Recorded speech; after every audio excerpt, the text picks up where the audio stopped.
And good evening and welcome to episode 34 of the Too Deep a Football podcast. With us, as always, Jeff Chadiha from the NFL Network, NFL.com, Eric Eager from Pro Football Focus. Catch his great work at PFF.com. My name is Soren Petro from Sports Radio 810 WHB. You can catch me at 810WHB.com. And it's the NFL Draft. I know Eric's been in mourning now for, at least 3 days because the draft is over. But it's still, to me, gives us plenty of time to break down who the winners and losers are in this draft. Jeff, you want to start us off? You got a big fat winner you're excited about? I do, and you kind of laughed at me when I said it on draft day. For round one, it never changed, was New York Jets. I know Eric's podcast partner doesn't agree with me on this, but I thought Joe Douglas, their general manager, had a great weekend.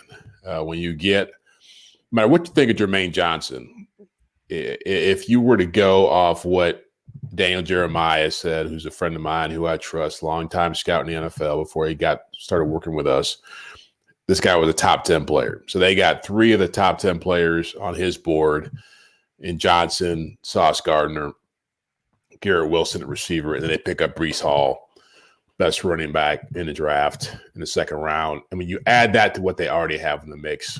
I know the AFC's loaded. I know that they got a tough haul to go through with the Bills, improved Dolphins team. Belichick's always got the Patriots ready. But on paper, what they've built in this draft and added to what they did in last year's draft, I think they're doing a great job. I gave them an A+. You got to how about that, Eric? I mean, 3 first-round picks is a good way to get started if you're going to have a good draft. Let's stay with the Jets. Do you agree, disagree, have a thought on the Jets? In the first 10 picks, I thought that they did the expected thing, right? Like, when you go with Sauce Gardner, they could have gone with Thibodeau, but they're going to get Carl Lawson back, right? So that helps them. They don't need, that sort of premium player there.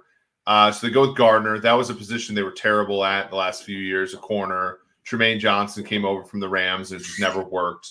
And basically everything from there was some combination of guys like Bless Austin and it was a mess. So they got a premium player there. It's a good pick. Garrett Wilson, in my opinion, if him or Jamison Williams should have been the first wide receiver taken. So they get him at 10. They don't have to trade up for him. That's really good. You look at the Jets roster, it wasn't a roster full of holes. It was a roster where there were NFL players at all 22 positions. They just needed playmakers to elevate some of them. So first 2 picks, I think, do that.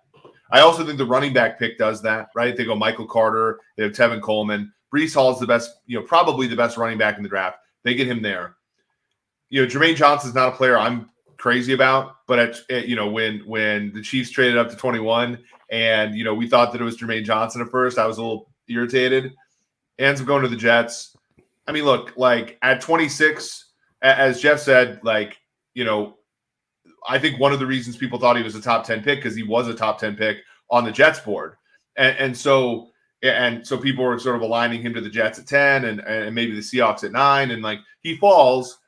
Okay, that's a decent swing of the bat there. I don't like trading up for both of those picks. It costs them a decent amount to trade. Not a decent amount, but it costs them something to trade up for those 2 picks. And the only thing I'll also say is the history of, and this is somebody, a staffer on the Eagles told me, the history of first rounds that include 3 first-round picks is not particularly good. Yeah.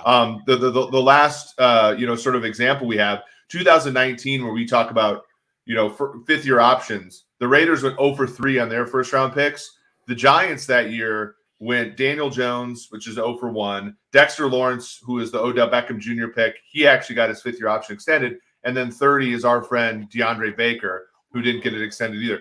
It's hard. 3 first-round picks happens in a way. It's kind of hard to do that well. So that's my only concern. Should the Jets fans be happy? Yeah. And should they be encouraged for the future? Yes. I'll also put this way with them. And I say this true about the Jaguars too. It's a weird situation where these picks matter, but they don't matter nearly as much as that quarterback you took second last year hitting. So that's really the big thing. Can Zach Wilson emerge in year 2 to make all these draft picks hit? why do because I think that is kind of a common theme that it can look good when you have multiple picks. Like I think a lot of people, certainly the casual fan, the armchair draft pundit is like, hey, look, they got 3 first rounders, right? They're almost always 3 guys. I will give them credit. Danny Clinkscale, who comes on my show on Friday, said he hates like back-to-back picks. And I would kind of add this to maybe 2 first-round picks. He said people they take one pick and then the other one they're like, well, it's free money, so let's just roll the dice on one. Let's do something kind of wacky. And I'll give the Jets credit. I don't think they did that. I mean, No, they didn't. when you go corner, wide out, edge, you're going with premium positions. Yeah. Right. So they didn't decide, well, we got an extra one, so let's grab a guard. So I will give them that. And I think the value on Jermaine Johnson, even if, he wasn't as high as some people thought he was early on, I still think that's a valuable player. They get the best running back. They get a tight end, Jeremy Ruckert, in the 3rd round that I think looks like maybe the best all-around tight end, right? They're better receivers, but this guy's a big physical guy, but also does a pretty good job when he catches the ball. A lot of times it's touchdowns. I think Max Mitchell's long-arm guy. He's a guy that, I think a lot of teams probably had circled in those middle rounds. I'm with Jeff. I think they did a pretty good job, on coming away with premium talent and coming away with guys that can be starters, which is something they need to do. So I don't hate the Jets. I had them, I think, like I didn't no particular order, but 3rd on my list of best drafts. I definitely think it was a good one for them, which is, like you said, if they don't get the quarterback right, then they're battling to be in the wash, be a 10-7 team when things go right, and a 7-10 team when things go bad. And not in this conference. Yeah, exactly. So I mean, the quarterback's got to be better. That's still where it's at. Who had the best draft in your mind, Eric? I think it's between 3 teams, but I'm not going to try to be a homer here, so I'm going to go away from the Chiefs. I think Baltimore had a really good draft. When you think about pick 14, you're just getting a really good value, right? Hamilton was a lot of people's favorite player. I think top 5 is a little rich for my blood as far as a safety in the 1st round, but at 14, you're doing okay. I think especially given, you go Marcus Williams, you go Kyle Hamilton, you have Chuck Clark to play kind of in the box, you have Peters, you have Humphrey, that defense is starting to, become something again. You get Travis Jones out of UConn later in the draft. And, I've written extensively about if you want to play the too high stuff and you want to play the pass first, you got to have a fatty in the middle that takes up blocks so you can play 6 in the box and you can play the math. And if you're in that conference, right, you're in that division, the Steelers are going to hit you with Najee Harris, right? The Bengals are going to hit you with Joe Mixon, and, Cleveland's going to hit you with Nick Chubb. Like, you can't just play coverage against those teams if you can't manipulate the box counts, right? So in my opinion, I think they did really well with those picks. And then, they traded Marquise Brown for the combination of a 1st rounder, and then they gave up a 3rd. So it's like the equivalent of a pick 40, which to me, if you told me Marquise Brown was worth the 40th pick in the draft at the very end of a deal, I'd take that a million times out of, And so what do? They have Mark Andrews. I know Chiefs fans are going to be upset with this, but Mark Andrews is the best tight end going right now in the NFL. You add to that Isaiah Likely from Coastal Carolina. You add to that Charlie Kohler from Iowa State. You're sort of doing what Belichick used to do, which is saying, like, look, the whole league is hot on wide receivers. We're unable, for whatever reason, to cultivate that position really well. So let's do something completely different than the entire league, and let's go with 3 athletic tight ends. I don't know if that's going to work, but I at least admire the sort of pivot from the rest of the league. So, and then the Linderbaum pick, look, that one's weird. I don't think he fits into their scheme, but I do know that he went like 10 picks ahead of where the consensus boards had him. So I thought it was a good draft for the Ravens. There was an anecdote that I saw where, they were sitting there in the 4th round and the Vikings traded to the pick in front of them and took the 25th corner on our board. And the Ravens stood pat and took the 12th corner on our board, the pick later. Like, to me, there's no better like emblem of who the Ravens are than that sequence. Jeff, your thoughts on the Ravens? They're up there. They would be top 3 for me. And they usually are top 3 because they are very smart in what they do. I would actually disagree with Eric on the Linderbaum pick. I think that They can play him at center. They can move some things around in their offensive line. I think that he, even though he doesn't meet the measurables as far as size and arm length, the thing that I heard DeCosta say about them makes sense in terms of just his athletic ability, his quickness, his ability to sustain blocks. When you have a quarterback like Lamar Jackson who moves around so much, you need somebody who can actually grab and hold on to somebody. So I just think, look, they had Marshall Yana there. This guy wrestled against Tristan Wirfs in college, old Iowa teammate. Iowa lineman, I don't bet against. In him. He pinned Tristan Wirfs. I mean, in almost like WWE body slam style in the way. Yeah. So I don't bet against Iowa linemen. And I wasn't a big Kyle Hamilton fan going in because of his speed issues. But I think in this defense, in that secondary, where you have a range safety like Marcus Williams, you already have 2 Pro Bowl corners. You have Chuck Clark, who's still there. You can do a lot with him. I mean, you can play him at will linebacker. You can play him at slot corner. I suspect they will play him a lot in the same way they played him at Notre Dame, which is moving him around, playing in short zones, blitzing a lot. He's athletic enough to cover a tight end for you. I think he's a great chess piece for this particular defense. I don't think he works with every defense, but for this system, I like what they got here. I think it's really hard for Kyle Hamilton to fail in this defense, right? Yeah. Like I think there's something they can do to make him successful, and I think that is a symbol of a great team, right? Like I think when you look at like we talked about the Jets just a second ago, which again, like they got a lot of great players, but there's only really one way for Garrett Wilson to be a successful draft pick on that team. He's got to be their number 1 wide receiver, right? And with Sauce Gardner at corner, he's got to be a shutdown outside corner, right? Like those are the paths to success, and they're narrower for teams that are not quite as good as the Ravens or not quite as good as the Chiefs. Like we think of Sky Moore. There's plenty of avenues to success for Sky Moore with the Chiefs. And like that, and again, like the Jets don't need to be dinged. Like we're dinging, they get dinged every year by going 4-13 or whatever the heck the record is, right? But like that's also like sometimes when the rich get richer, it's because guys fall to teams because they're limited, and then they go to teams where their limitations are not enhanced, right? And that is an example, I think, with Hamilton to the Ravens.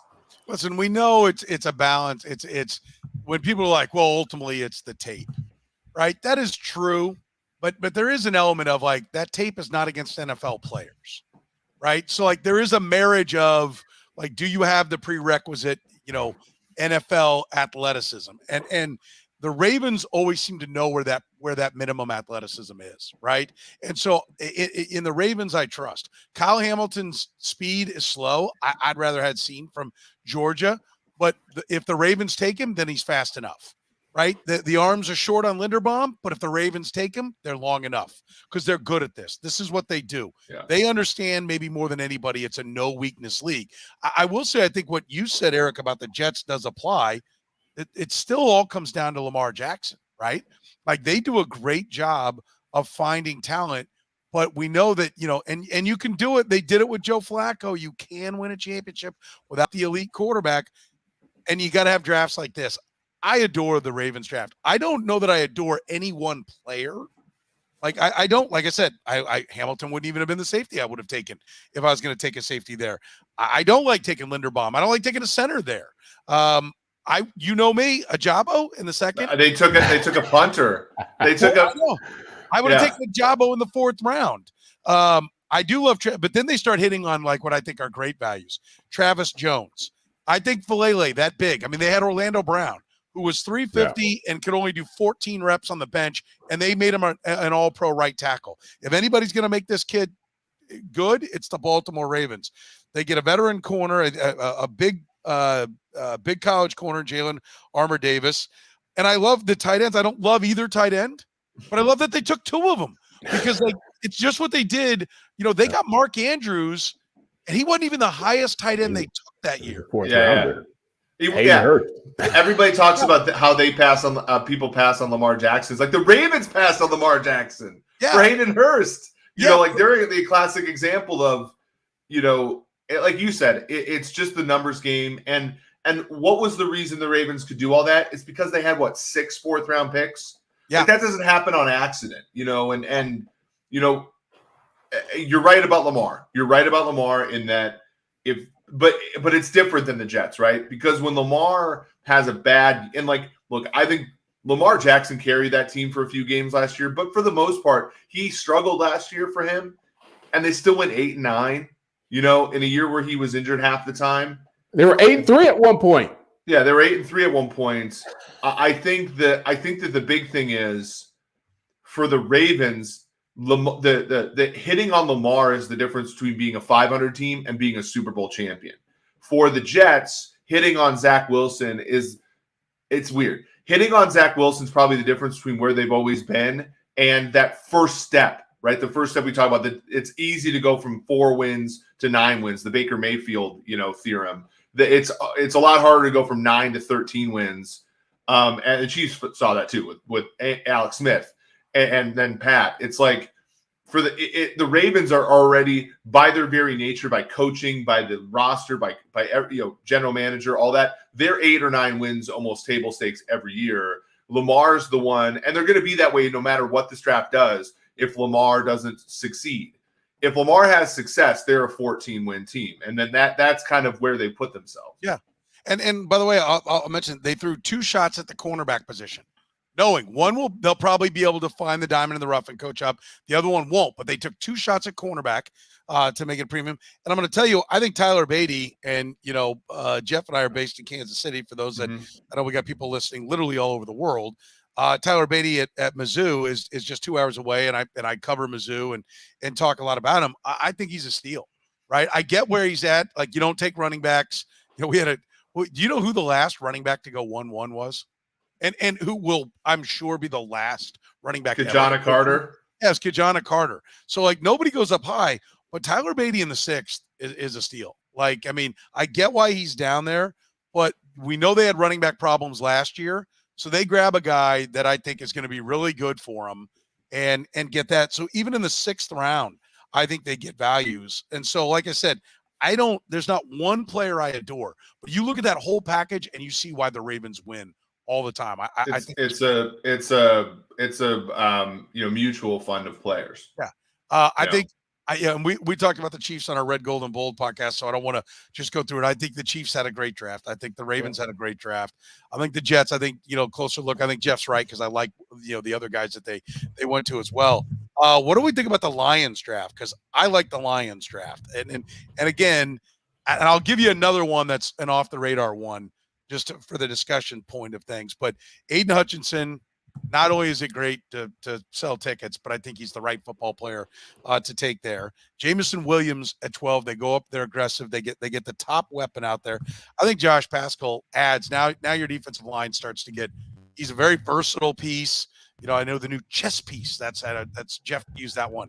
I think he's a great chess piece because he can play on the edge, but I think he can also slide down to defensive tackle. I think Kirby Joseph needs to learn how to play the game. But, I looked at a bunch of the safeties going in because the team I cover, the Chiefs, I thought was going to take a safety. They did end up taking one and maybe a second guy that's going to play safety as well. And the guy flies around, long arms, all the measurables. If they can coach, I think they got a stud in the 3rd round with him. And I think James Mitchell in the 5th as a tight end is a hidden gem. There's this kind of group of tight ends. All of them seem to start. Somebody did go in the 2nd. The Colorado State kid went in the 2nd, didn't he? But for the most part, they're all. And I think also, who was the second guy? The Dulcich from UCLA went relatively. Broncos, yeah. But then there's this group, and they. I mean, to me, it's like, what do you like? Brunettes, blondes. What's they all are similar attractiveness, but what's your type, right? That's what they were. James Mitchell, though, to me, is the guy with maybe the most upside. He was hurt last year, but the athleticism is there. He averaged 17.3 yards per catch. I mean, I think there's huge upside to get him in the 5th round. I think it's great value if he comes through. If the athleticism is there, then you've added 2 wideouts now, or 2 talents. And if he's not ready to go, and if Jameson Williams takes a little bit of time, so what? I think if the Lions are bad for one more year, it's not the worst thing out there, right? And they could be good. Yeah. If you look at that team. Brad Holmes, he's like Joe Douglas. I think Joe Douglas was doing a good job. He traded, Jamal Adams got 2 first-round picks his drafts have mostly made sense. The free agency moves, Carl Lawson, I think mostly made sense. And then this year we're all like, oh, Joe Douglas is great, right? Brad Holmes is going to be that GM like next year where like you look at this team, you have Taylor Decker and Penei Sewell as tackles. You have Frank Ragnow as center. Hawkinson's a top 10 pick at tight end. And then your wide receivers are Amon St. Brown, who's great last year, DJ Chark and Jamison Williams. DeAndre Swift's your running back, and Jared Goff. Everybody talks crap about Goff.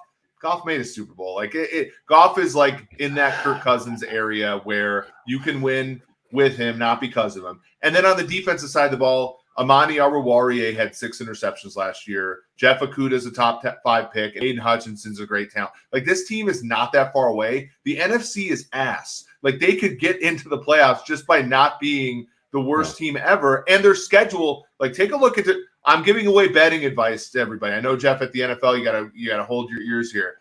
The Lions over 6 wins is a good bet. That is a team. The Bears are putrid. They're awful. The Vikings are the Vikings, and Green Bay. Look, we're going to talk about Green Bay's draft because I think they actually had a great draft. But Green Bay's weaker than they normally are, and then they get to play the Jets and the Giants. They get to play. I mean, the schedule here is cake for the Detroit Lions. So I actually think they're not going to be bad this year, even if with Goff at quarterback. And that team, we all talked about Dan Campbell like he's a meme. That team plays hard. They play for him. They do. They do play hard. And if they can get a couple playmakers, this could be, like you said, they could fatten up and go 4-0 on the Bears and Vikings and find a way to split with the Packers, come out of their division 5-1, and they're in a good spot. You can see that. I think more likely is 4-2 or 3-3, but you can see a path to 5-1.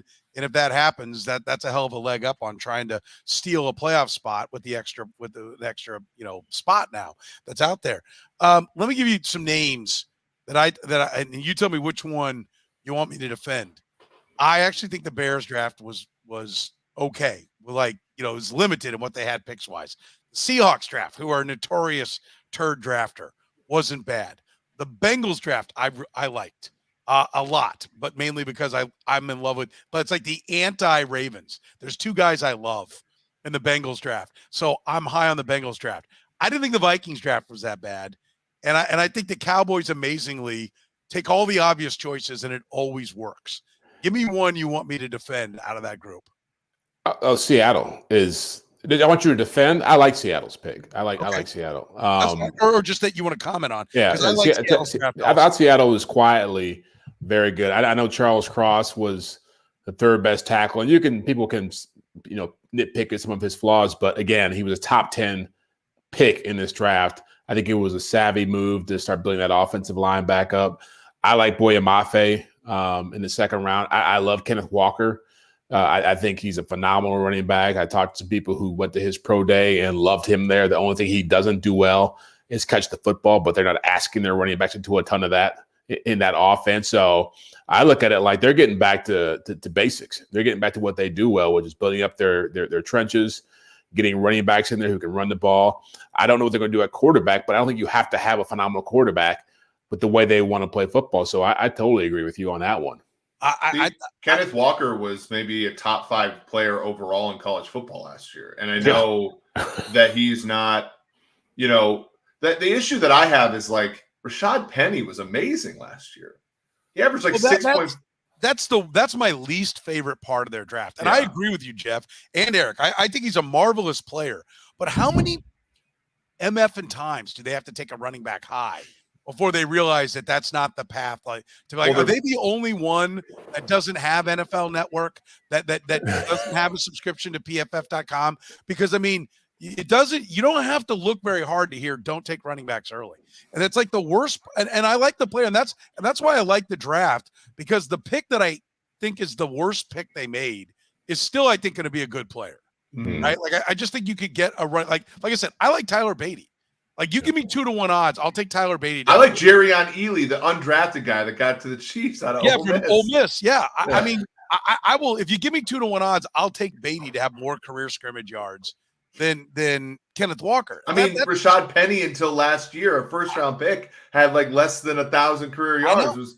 I can't remember exactly. But But wait a minute, with Charles Cross, I think has to be underscored even more. They have been looking for a left tackle in Seattle for a decade, and they got the guy that PFF says is the number one guy and was definitively in the top tier and is one of only 3 guys that everybody would agree you put him at left tackle right away, and day one he starts, and he's not going to be overmatched. And that's huge. They finally can cross that off their list, and it makes them because first of all, they have a ravenous fan base. Seattle, although I've never been there, my friends who live there tell me it's a cool town. Like you could attract a quarterback, right? Like if you can't draft one, you need to be a good landing spot. Like the Matt Stafford thing is going to start being a more popular thing. Quarterbacks that are pissed and want out are going to shoot their way out of town, and you need to be a good landing spot. And if you are, good fan base, good stadium, cool town, left tackle and targets, right? That's, guys you can throw the ball to. To me, they get him, and that makes them an attractive spot to go get, steal someone else's Russell Wilson. And so I think that is huge. And Lucas, the tackle, is an athletic guy. I think that's a good move. I think Tariq Woolen and Pete Carroll can coach defensive backs, and I think he's a tremendous athlete. I think Seattle did a nice job. And I think, after being really crappy for a year in almost every decision they made, this was a really good one for them. Can I throw this one out to you guys? This is one where I didn't necessarily like the first 3 picks. In fact, I didn't like any of the picks in the first 90, but I actually think that their entire draft was great. And after you add it all up, I think the Green Bay Packers had a better draft than I think a lot of people are talking about. Okay, why? Well, so, the trade up for Christian Watson, I mean, they did take, Kwesi, that was the one trade that he, I think he didn't rip out Detroit's eyes on the trade back. I think that one, Detroit got okay value for a trade up. He took Green Bay to the woodshed on the Christian Watson trade. They give up 2 picks in the 50s for the pick in the 34 to take an FCS wide receiver that's probably a weaker version of the guy they just let go in MBS, right? Quay Walker, I mean, we made a lot of money on Quay Walker, but I don't think that that's a great pick, like an off-ball linebacker who wasn't as productive as some of the other guys. Devontae Wyatt, if he stays out of trouble, is a great defensive lineman, right? Like that's probably the best all-around defensive tackle in the entire draft. You put him on that team next to Ken Clark, and you have Rashawn Gary, Preston Smith. Like that's a really fierce defensive line, right? And then you look later on, Sean Ryan, pretty good offensive tackle prospect. Zach Tom, that was a guy, Soren, you loved to Kansas City in the later rounds. So those are 2 tackles where you lost Balaga a couple years ago. Bakhtiari's been injured. Those are 2 guys you can kind of you bat 500 on those guys. You're doing great, right? Then Romeo Dubes, the wide receiver out of Nevada. Everybody, when they turn on Carson Strong tape, it ends up being Romeo Dubes tape. That dude's open. He's big, runs after the catch. A wonderful wide receiver that not a lot of us see because he plays at games at 10 Eastern in the Mountain West. That was a great pick. Then you go Kingsley Enagbare, a South Carolina defensive end that I think I kind of wanted him to go to the Chiefs, right? And so, and again, that guy doesn't have to play right away. He can sort of sit behind Preston Smith as well as Rashawn Gary. And so, and then later on, like Samori Toure is a pretty athletic wide receiver out of Nebraska. That's a 7th round pick. It's probably not going to work out, but it's not a bad gamble. Right. That's a good draft, I think. Wait a minute, but you didn't mention Rasheed Walker from Penn State, who was the third tackle they took. Which again, I mean, you're going to notice a trend on some of the things I say here. But if you've got a hole and you can't pick, the top 12, 15 guys that we know are ones, putting multiple picks into premium positions is smart. Yeah. And that was smart by the Packers. They took 3 offensive tackles to try to, if they get one and one of them can be a guard, it's great. And I think, Ryan has all the tools. Tom, can be a starting center, right? Which is something the Packers gave up a year ago when he went to the Chargers.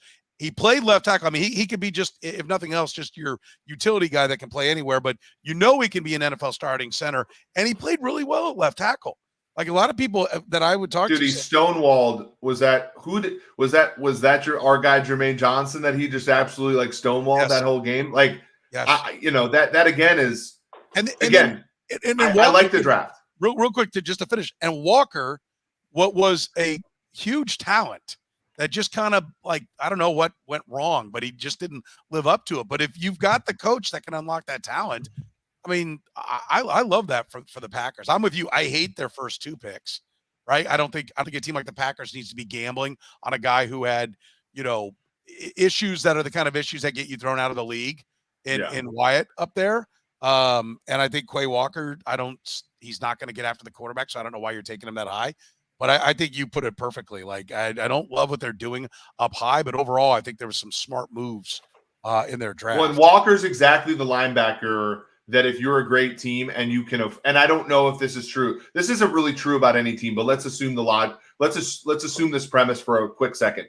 If you are a team that can afford a long shot player, Walker is the best linebacker in the draft to take because he has that. He's 6'4", he's long, he's athletic. He's basically a tall Deion Jones. And when people watched him, like they were like, and it was the exact same thing when Deion Jones came out of LSU, which is like, wasn't that productive, wasn't the most impressive player on the defense, but you saw the traits of being able to get into passing lanes and stuff like that. And Devondre Campbell had a great year last year, but like we've seen the history of Devondre Campbell's career. It's kind of a pop-up year. It was good to supplement him with a long shot. But again, him and Wyatt, because of the presence of Campbell and of Kenny Clark, those guys, it's not franchise altering if those guys fail. That's another aspect of again, why the rich get richer in this league, relatively often.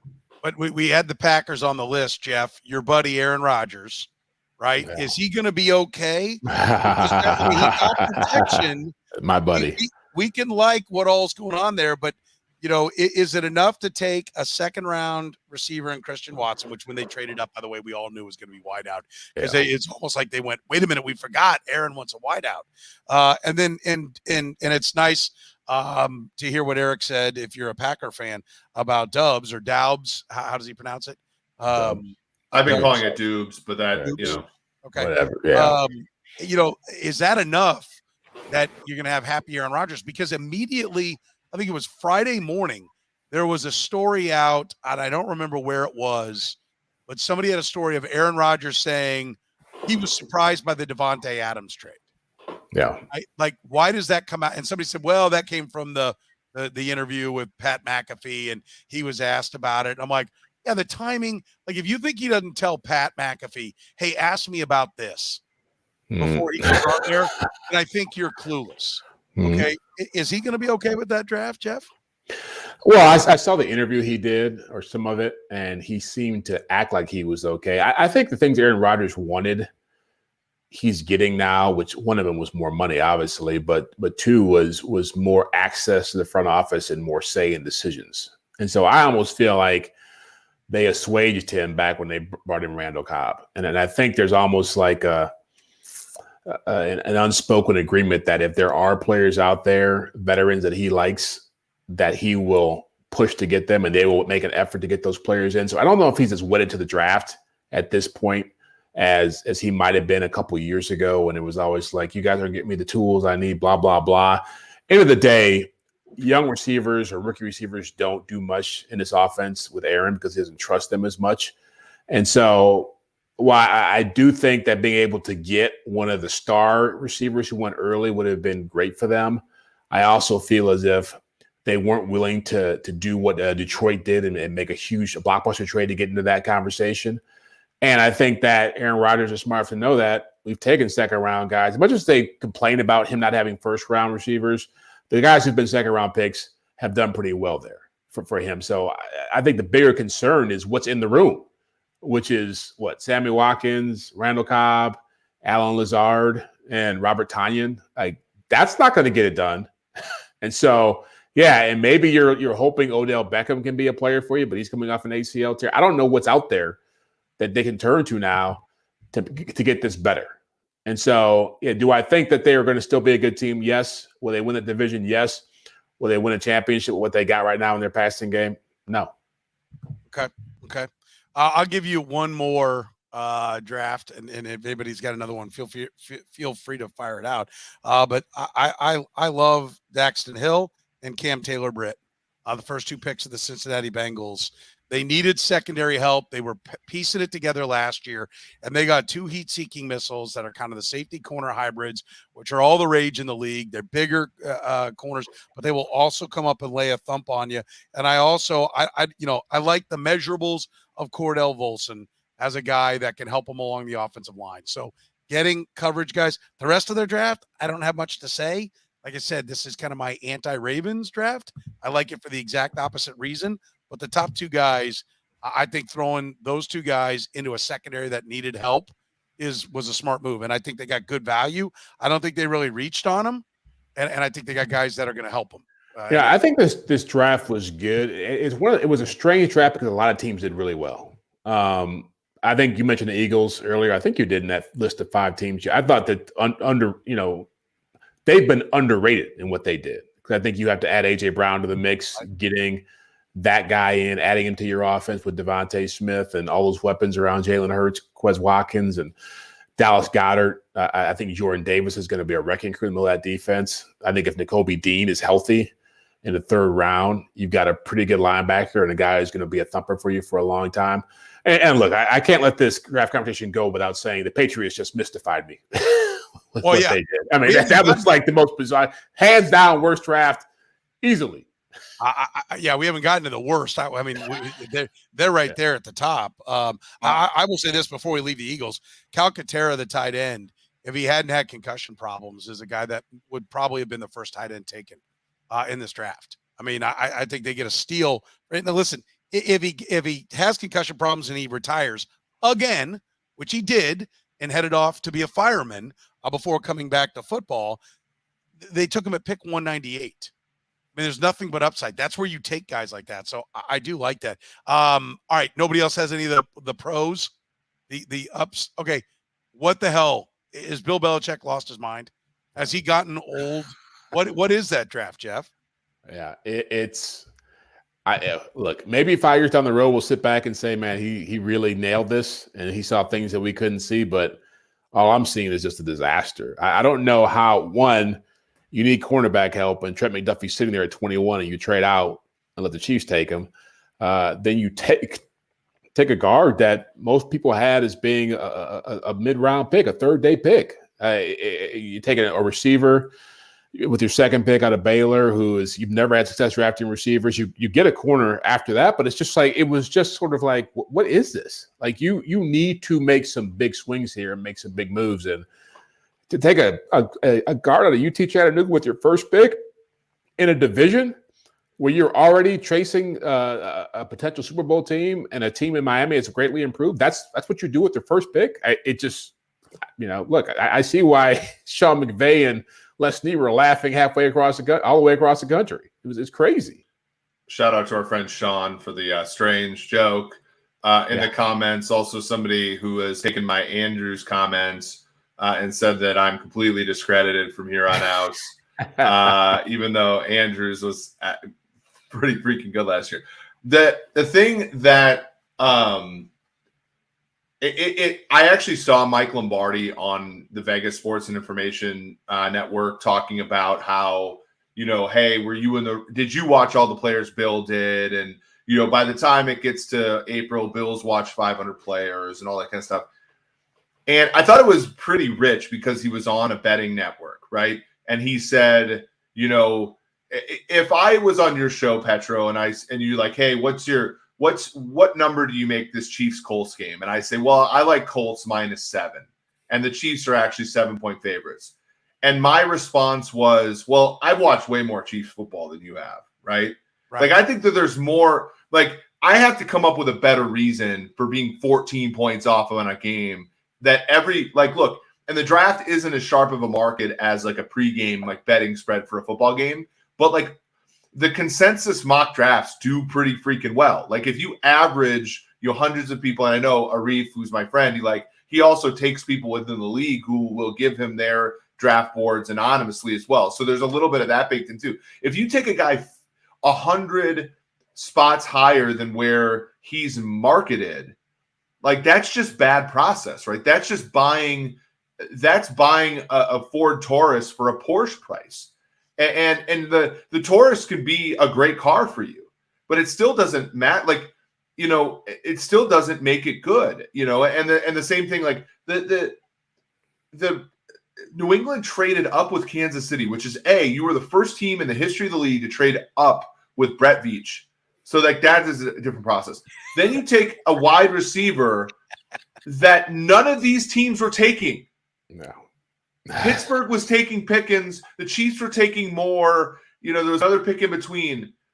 You traded up. You gave up more draft picks for something called Tyquan Thornton, which I had put maybe 5 seconds of thought into in the pre-draft process. Again, you're walking up to the car dealership and saying, "Hey, look, I like that Ford Escort. Give me Escalade prices for this." Yeah, and it's just like it's not I like Marcus Jones. I actually think he's a good return man, good corner, right. That kind of thing. He was very good for Houston last year. So they not every pick was terrible, but there's a hubris aspect of being that off market and saying, "Look, I'm better than all of you," when his draft history sucks. Yeah. Right? Like N'Keal Harry, Sony Michel. I mean, Josh Jai Ushi, go blue. But that's I don't get it, man. And he's got a lot to prove us. Like he only went 10-7 last year. Since Brady has left, he has not coached an elite football team. I want to. Brady's only been gone for 2 years, so let's give him that time to try to find it. Which by the way, I'll always scratch my head as to why he didn't tank the first year Brady left. Like that to me, should have started Jared Stidham the whole year and just lost every game. That to me showed that I don't know that he gets the big picture anymore, because that was the 1 year that he could do anything he wanted, and that whole year should have been a complete sacrifice to set up future years, and they didn't do it. Right, the Cam Newton thing, don't get it. Don't understand where he was going with that. Not at all. The thing about it, I want to go back to what you said about Michael Lombardi. Michael Lombardi, people don't know, was in the building with him with Belichick with the Cleveland Browns. Was in the building in 14 and 15 as something called an assistant to the coaching staff with the New England Patriots. Also was the GM of the Browns and drafted Barkevius Mingo 4th overall. Yes, there's that too. And he was with the Raiders when they weren't going anywhere either. And I heard him say he was on Sports Radio 810 in Kansas City where I work, and he was on our morning show, and he just ridiculed Jim Harbaugh up and down his first year with the Niners, right? A year that he would go to the conference championship game with Alex Smith, and the following year would be, or 2 years later, I can't remember which it was, would be in the Super Bowl with Colin Kaepernick. He also said that Doug Peterson was the worst head coaching hire he's ever seen. Like there are some pretty good doozies out there. Well, but my point is his reasoning on one of his reasons as to why Jim Harbaugh was not a good football coach was because he played against Jim Harbaugh in a father-son 2-on-2 basketball game. I guess their kids went to the same school when they were both. He was with the Raiders and Harbaugh was with the Niners, and or I guess he had been with the Raiders and he was still living in the Bay Area. And Harbaugh acted like it was Game 7 of the NBA Finals, and I'm like, it couldn't be more just like I don't like you, so you suck, and you're my buddy, so you're great on that. Which I think. Have you heard, by the way, not to bring again, go blue, by the way, Jim Harbaugh. There's a famous story of him at his bachelor party where they were playing laser tag, and Harbaugh systematically picked on this little girl on the other team and just to rack up points, chased this little girl around this laser tag figure and apparently I can't look it up. But it's the most deranged, unhinged Jim Harbaugh thing in the world, but it's kind of funny to me because that's exactly what you described. Sorry, I'm going to stick up for Jim Harbaugh. I'm always going to be there, probably to the end on Jim Harbaugh, because I'm going to tell you what, the guy called back, and I had him on when he won the NFC Coach of the Year for the 101 awards, which are a big deal in the NFL for people who aren't around it. It's kind of an in the industry awards thing that was started by Lamar Hunt back in the day. And so when you get that, everybody shows up and comes and gets the award. well, his in-laws live in Kansas City, right? He's married to a gal who's from Kansas City. And so it was easy. We got him on and I talked, and it's one of the most out there interviews I've ever done. I mean, his long pauses and everything.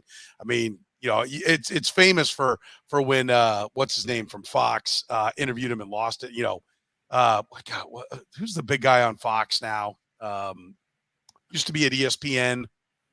Does sport? He does sports talk radio, but he's on. Jim Rome and Jim Everett. No. Colin Cowherd. Colin Cowherd. Cowherd had him on, remember? And then he just ripped him because the interview didn't go well because he wouldn't let Harbaugh have his pauses. Like he pauses, he thinks, he does. He's just a different cat. But he called back in. He was done. He called back in and said, "Wait a minute, I gotta wish my brother-in-law good luck. They're playing in the state semis today in basketball." And then he chatted it up because by that point I'd already brought on Kevin Harlan, and then Kevin Harlan was excited to talk to him. So then he chatted it up with Kevin Harlan. Like, he's not this ogre. There's all these ogre stories. Yeah. I'm telling you, he's not the ogre. Like, there's an ogre in him, but that's not all of Jim Harbaugh. Yeah. Anyway, I feel compelled to say that. But the other part about to get all the way back to the Patriots draft, besides just, I don't know what he's doing with Tyquan Thornton. I don't know why he's taking a Chattanooga guard up there. But he's the guy, he's Mr. Nick Saban with the corners got to be a certain size. No. And he's taking tiny corners. Like what? It's like he almost forgot his way. Like, honestly, the draft looks like he's gone senile. Like he doesn't know what his MO is. I mean, he's like kind of missing, or he's good at like the stuff that we accuse the Chiefs of missing, like, which is player development. Chiefs culture is fine, but like, because ever since the 2009 game against the Colts, like, he doesn't go for fourth downs when he should either. Like, his in-game decision stuff is kind of weird too now. Like, where he's fallen behind the league. The drafting has not been great. Like, honestly, it's an act of God that he can get some of these players to get him 10-win seasons. Because the other stuff, like, he's not finding the edges where he used to. But these players end up good. Like, I think the thing that's going to be frustrating about this is that Cole Strange probably is going to be a good player, right? It's just that it's sort of the same thing of like, oh yeah, if you could draft the 2000 draft again, you'd take Brady first overall. But like, actually, if you were the only one who knew how good Brady was, you'd still take him 199. Like, this is ridiculous, like, and I think that's like, if Belichick really thinks Cole Strange is the 30th best player in the draft, he should still take him at like 100. Yes, you still if you love the Ford Festiva, you don't pay Lamborghini prices because you love it, right? You don't have to, and I love that analogy because that's what he missed. Here's what I don't get. You know who I thought was absolutely a Bill Belichick guy, and he didn't take him. And I'm going to see, he took 3 players in front of him, right? Cole Strange, Tyquan Thornton, and Marcus Jones. And at 121, he took Jack Jones. Leo Chenal from Wisconsin is absolutely what Bill Belichick used to take, right? He used to take these guys that were hard-nosed, fly around, hit people, kind of, Chenal can be a run-stuffing middle linebacker, but he's a really good blitzer, which is different than being a pass rusher. I get people in Kansas City are like, he's a great passer. No, he's a good blitzer. There's a difference. Pass rushers have offensive tackles that are set and ready for it. Devin Lloyd is a good pass rusher and a good blitzer. Yeah, but there's a difference. Blitz is somewhat catching guys by surprise, and so his athleticism works. But didn't that look like his kind of guy? Like, I even thought before, and I'm like, he's going to end up in like the 3rd round going to Bill Belichick. And he doesn't have, to your point, Eric, he doesn't seem to have that ability to find those guys anymore. Because that's a Mike Vrabel looking player in Leo Chenal. I mean, it's a Kyle Van Noy, right? Like, the thing that Belichick has is like Belichick's the only guy that can get something out of Jamie Collins. He's the only guy that can get something out of Kyle Van Noy. We're going to find out if he's the only guy that can get something out of J.C. Jackson. He wasn't the only guy who can get something out of Revis and Gilmore, so he paid the hell out of – he paid through the years for those 2 guys. Like, that's the thing that Belichick actually, like, understood, right, was – These are Belichick only guys, and I'm gonna let them go when they become too expensive. And these are guys that I need because they're good at everything and they'd be good anywhere, which is like Gilmore and Revis, when they won the Super Bowl in 14. But he's lost that a little bit. Like Josh Uche, they thought Josh Uche was that kind of player. Kyle Duggar also feels like kind of like that Patrick Chung kind of player, where Patrick Chung was never effective when he went to Philadelphia, but he was always effective with New England. Like that maybe is the edge, but like at the same time, again, they weren't taking Patrick Chung's in round one. They weren't taking, like, I don't know. Like I said, Cole Strange could be the next Logan Mankins. I still think it's not great to take him at 30, 29. I agree with what Gary said. He said, I thought Karlaftis would be a Belichick type guy. I'm shocked at 29 that he didn't take him. And I agree. That does look like his type of guy. And he didn't go for him. Let me give you another one that I'm not thrilled with. Does anybody love the Bills, what they did?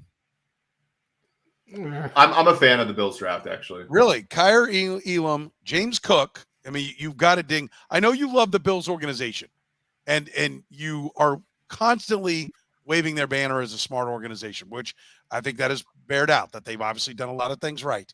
But James Cook in the second round, running back in the second round, and I have no problem with the Elam pick. A greatly undersized linebacker, and Terrell Bernard in the third round. Okay, he can fly around. But, if we talk about broken tackles for running backs, he's up there on the missed tackle chart. Will Shakur, wideout Boise State in the fifth. I mean, they didn't have a lot of capital to work with. I'm not seeing it there. I don't see Shakir's a Buffalo pick, right? So when we've seen Buffalo operate in the last few years, like they've gone, 2 years ago it was Gabriel Davis around that time in the draft. Last year was Marquez Stevenson, a guy from Houston who's a very good player, or was a very good player, return man. But and now it's Khalil Shakir. This team, they had before it was John Brown, Cole Beasley, right? And then it was Emmanuel Sanders. But eventually those players, those older veteran guys next to Diggs kind of fall off. And there's always that sort of guy that they take a year earlier that steps up. And right, we saw Gabe Davis go for 4 touchdowns against the Chiefs in Kansas City. Stevenson's going to be a player for them, in my opinion. Isaiah McKenzie's a good slot to replace Beasley. And then Shakir comes in. Now, the issue with Shakir, he had 29 in charms, but he was extremely productive at Boise State with quarterback play that was not particularly great. So I like that pick. And again, at pick 63, that's a, so here's my take on the running back situation for them. They were mocked in many cases to Breece Hall.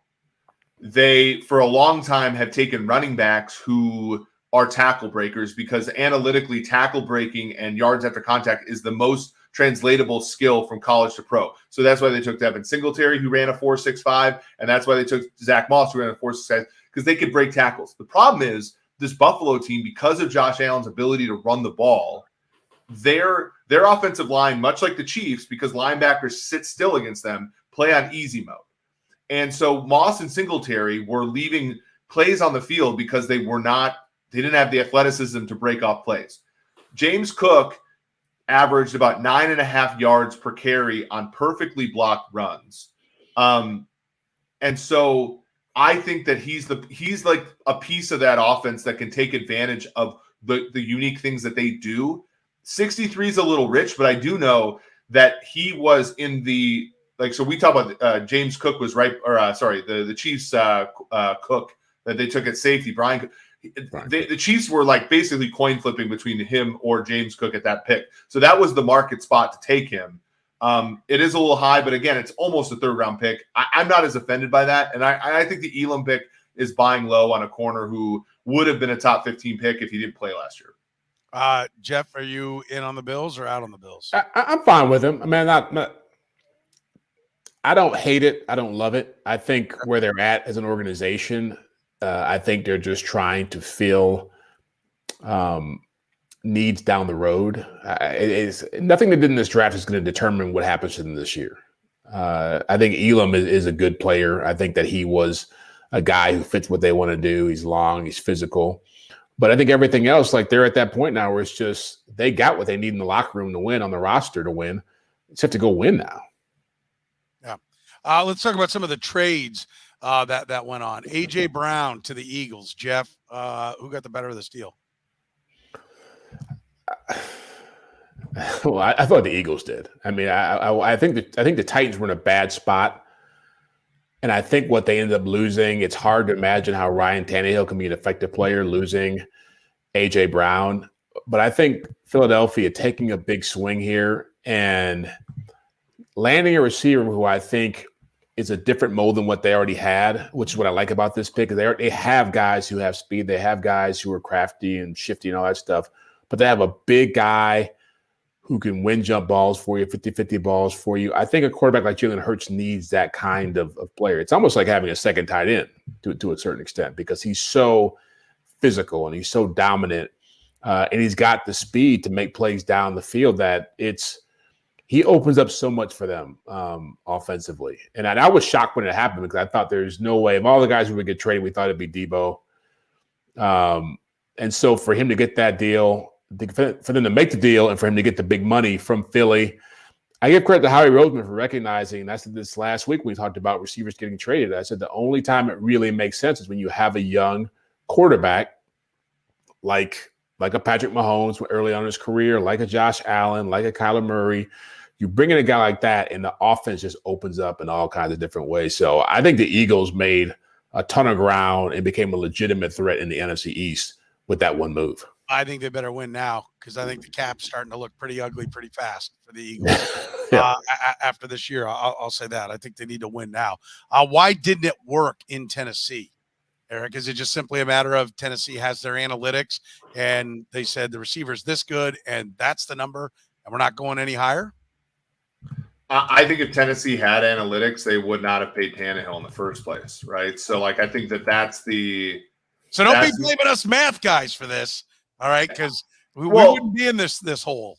What's the difference between the two teams? I mean, I think it's very clearly, and actually, let me look here because I want to look at something I have called WAR per dollar at the QB position. So Philadelphia, just for reference sake, Philadelphia gets 3/4 of a win per every $1 million they spend at the quarterback position, right? Because Hurts is a second-round pick who's pretty good, not great, not as good as Tannehill. But per dollar, much better than Tannehill, right? And that's why they can bring on A.J. Brown. To your point, though, when his contract comes up, they're going to have to make a decision the Tannehill and the Titans they're not actually that bad. They're like 10th in WAR per dollar spent at the QB position, but they're not like elite there, right? They're not, top end. And so I just don't think in a league now, we're seeing in Kansas City too, you can't have a quarterback making top end dollars and have a wide receiver also making top-end dollars. Like the part of the thing, and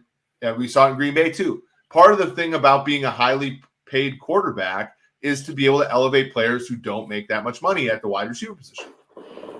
No, I would agree. I still think, the Titans were supposed to be mediocre last year, and they were really good. They're doing something right there. That is definitely something. The Hollywood Brown deal, bigger deal for getting Kyler Murray a weapon, or bigger deal that Lamar Jackson loses one? I think it's again, I think Lamar Jackson, the Ravens have been drafting receivers for a long time now. And so I think it was definitely overplayed how much Hollywood Brown leaving would affect this offense, would affect him. I know they're bros. I know that they came in the league together. But ultimately, that's why you got Rashad Bateman. That's why you drafted Tylan Wallace. That's why, you Devin Duvernay. They got a lot of guys in there who are under the age of 25 who need to start playing at a higher level. And for my money, I think Kyler Murray needed to have something to feel good about being in Arizona. They obviously knew what was happening with DeAndre Hopkins, that they were going to lose him and had to find a second option. I think the speed he brings to that offense, I think is going to be a big boost to him. I think, again, the comfort level Kyler Murray has with them, they got to find a way to make him feel good about life in Arizona. And it's the money ultimately will do that. But having Marquise Brown there is a big boost to his confidence and ultimately his play this season. On the Ravens side of things, I would buy that they were all in on. I think Bateman's going to be good. I play Dynasty Fantasy Football. I have Devin Duvernay, so I'm hoping that he's a guy that's going to step in. And I like his skills coming out of Texas as a guy that could, take a handoff as well. He kind of seemed like he at Texas, he kind of had some of that Deebo Samuel style to him. I'd love to believe that. and I'd love to believe that they feel that way, except for they signed 5 college free agent wide receivers and drafted 2 tight ends. Like that's not a team that's they're throwing a lot of numbers at it to where I think they're wanting. I like the trade. And Eric, this is like, I remember, I don't know if it was on one of our podcasts or when he came on the radio show, but you kind of told the story about how the Ravens operate. Like it's almost just an automatic response, right? Like an auto react, Pavlov's dog, right? This happens, they drool, right? Like there's no thought to it. And I kind of feel like this trade was like, maybe they weren't all about it till it's like, if you're going to give us too much, we'll trade anybody because we're always going to do mathematically the right thing. I mean, have they signed Lamar Jackson yet? No, which I think is the right thing. I mean, I think Lamar is I think Lamar will end up getting the job done, but like they're not. I mean, there is not a ton of sentimentality with the Ravens. Like it is cold, hard, business for that team. So, I like James Prochet out of SMU as well. Like I thought he was a good player for in college. He's been a special teams guy for them as well. Tylan Wallace was on a lot of my DFS lineups when I was playing college DFS last couple of years. Like they don't not have talent there, but I also think that part of their deal was, I mean, Marquise Brown wasn't the kind of player that can be good with Lamar Jackson. Lamar Jackson needs an Anquan Bolden kind of player on his team. Like he can't, like he's not accurate enough to have wide receivers drop the balls he's accurate on. Like he can't, like, and Lamar needs, when the ball hits the receiver in the hands, it's got to be caught every time. And I think Bateman's that kind of player. I think Brown was a very big play player, but there was just not reliable enough, and so they had to move on. And Andrews is reliable enough. They hope the tight ends will be. But I think for Arizona, like, look, last year AJ Green had 850 yards for you. You have to be more explosive at the tight end, at the wide receiver position, and that helps them at least a little bit. Murray's going to be an interesting one. This is a big year for him because if he comes out and has a Baker Mayfield kind of year, the trajectory of that franchise changes considerably. I mean, isn't that the trend they're on, Jeff? Is like, I mean, Kyler Murray is talking about not showing up if he's not paid. Like, is this enough to get him to show up? No, I mean, he ain't coming in. I mean, they've already basically set the stage for this. And again, I think it's 2 separate issues. I think there's no way anybody aiming out of the roster is going to change his mind about his contract. And his agent has seen what players are being paid out there. His agent feels like he's not in the same category as Patrick Mahomes and Justin Herbert, these guys, Joe Burrow, but he's ascending to that level. I think the agent knows that one more year, like he had this past year where he starts strong and finishes poorly, it's not going to work well in negotiations. So the faster they can make this happen, the better off it's going to be for Kyler Murray. I just don't know. I just saw one of the people comment about the fact that he may be the next mediocre QB gets overpaid, and I do. There is a possibility of that. It's hard to know what he's going to be. I think that they're at that point with this offense that they've been running with a 5'9" quarterback and a coach who can't get it done down the stretch, where if you're Steve Keim, if you're the owner there, you really have some reservations about what this is going to look like when he's getting paid a lot of money and you can't make other moves to make the team better. And that's the big question here is the QB market is so out of control right now, and he's still got enough, like Lamar Jackson, got enough in there where you're like, God, can this guy really get there? That if you make that move and you pay him too much money, it could set you back for a good 5-6 years. Yeah. And like, here's a question that's kind of interesting now in hindsight is, we all look at the DeAndre Hopkins trade and we think, okay, Houston got fleeced. But in reality, like Hopkins is, got that $27.5 million deal. And, there was added money and stuff, but it was an expensive deal for Arizona, the draft capital notwithstanding, they probably wouldn't have that trade back because, again, they only had to give up a second. But it's kind of interesting how that has, they put that guy in place and they paid him a pretty sum to get Kyler Murray onto the green. And I think he's gotten on the green, but they, in the second half of the season, this team has not putted well. And if I were Steve Keim, and I know that this is not actually the case because they gave him an extension, both men, Keim and Cliff Kingsbury, The issue's got to be Kingsbury's one of those coaches that can get you from 3 wins to 9. I don't think he's the kind of coach that can get you from 9 to 13. That I think is the real issue here. And I think much like with Stafford, because I would do a deal with Murray, but I'd understand that he's a Stafford.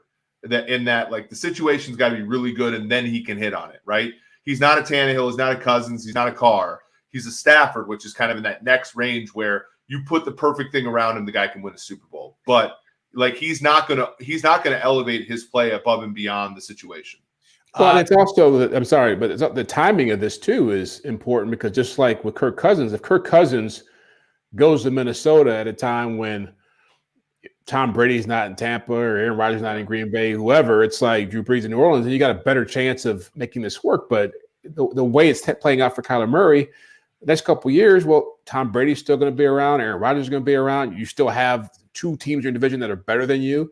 So by the time you start paying him big money, you've already hamstrung yourself. Yeah, right. The DeAndre Hopkins contract goes to $30 million next year. Yeah, I mean, so like that's a giant number, and then your quarterback's wanting to get paid as well, and he's on the 5th year if you don't sign him. And I don't think he's made 2 Pro Bowls, so his 5th-year option is the franchise tag number. Yeah, and so it's going to be big when that rolls around. Jeff, what happens with Deebo Samuel ultimately? He didn't move on draft day. Yeah, he's going to be the 49ers. I mean, I know there's a lot of discussion about what can happen now, but if he didn't get moved on draft day, it's hard to imagine teams making blockbuster moves at this stage of the game. I mean, he's going to be with the 49ers. He's going to have a great contract offer from the 49ers. And at some point, he's going to have to talk about what he's unhappy about. And I keep hearing this stuff about West Coast is a problem. It's like he doesn't like the West Coast that much because he's a Southern guy. Or, you heard of stuff about, being used as a running back. And maybe they are using that against him in contract discussions as far as wondering his, what his value is towards the end of a long-term deal. But if this is just about personality, if it's just about stuff that's not related to football, they got to get it figured out. And he's got to be a professional at some point and understand that, look, unless you're getting a Tyreek Hill type deal, you're going to be here and you're playing on a team that was in the NFC Championship game. You got a good thing going. I think he stays there. I think I will say this. I think if you trade him now, you can get more than you would have got on draft day because it's stuff down the road. Teams are not even, especially anyone like any head coach or general manager that thinks they're in a make or break year, they could give a crap what they're trading now. They don't care. And so I think it could be really smart to move him now because I think you could get more. Like if you think it's inevitable, we can't sign the guy, he's going to hold out, his demands are too much, we can't make this work. I think it could be really smart to move him now. What happens to your offense, though? He's half your offense. I hear you with that, and that is a problem. But if you have security, and didn't both Shanahan and Lynch just get extensions? Yeah, right. I mean, as evidenced by he took another day 2 running back that a 7th rounder is going to start over. Well, they're on my list of not good drafts, but I would have ended up breaking down 24 of the team. All my Trey Sermon Rookie of the Year tickets I had to burn. To warm my house. It's all right. Elijah Mitchell's on my dynasty team, so I'm okay. But you know what? I need to trade him this offseason because he's not going to be the guy next year because it's never the same guy back-to-back years with the Niners. Mostly, I think, because Kyle Shanahan wants to prove he's the smartest guy in the room every year and doing it with the running back thing. But I will say this. If you have security, remember when did the Seahawks grossly overpay for the jet safety? Adams. I mean, I think – but it wasn't on draft day is my point. It was going into camp. But it's not going to be now. It's going to be. But they were being idiots about it. I know, but that's my point. This is when Idiotville happens.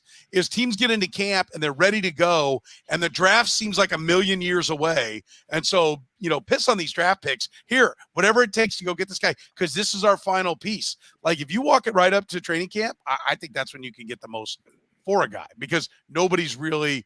First of all, they're all convinced that their picks are going to be late, and we're not really giving away that much.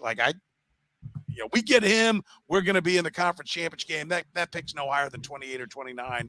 Let's go do it. I think they would be smart to be looking to trade if they can't sign him, right? That's That's the part. If they really think he's asking for too much, then I think that would be smart. That's all I'm getting at. That's my final point. Anything else we want to throw out there before we shut it down here this week? Jeff, got anything else? No. That's Covered we it all. covered a lot of ground. Eager, you got anything? Anything we didn't cover? You want to get out there? We left a couple of things on the board, but we don't want to go all night. But anything else you had to get out there before we go? No, I thought this was a lot of fun. It was fun. The draft season was great. I'm glad we got to do 2 episodes this week. It's a pleasure. Yeah, no doubt. Hey, do us a favor, hit that like button, the love button, retweet us, all the different, positive things you can do. It don't cost you nothing, but it helps us out immensely. If you're a fan of the podcast, make sure you tell your friends. Of course, this will be up wherever you get your podcast via the podcast. So if you ever miss the live stream, and if you're catching us on the podcast, we do live stream Too Deep. Right now, we're doing it every other week. Before long, training camp will be here, and we'll be back at it every single week. But for Jeff Chadiha from the NFL Network, Eric Eager from Pro Football Focus, I'm Soren Petro saying thank you for joining us here on Too Deep.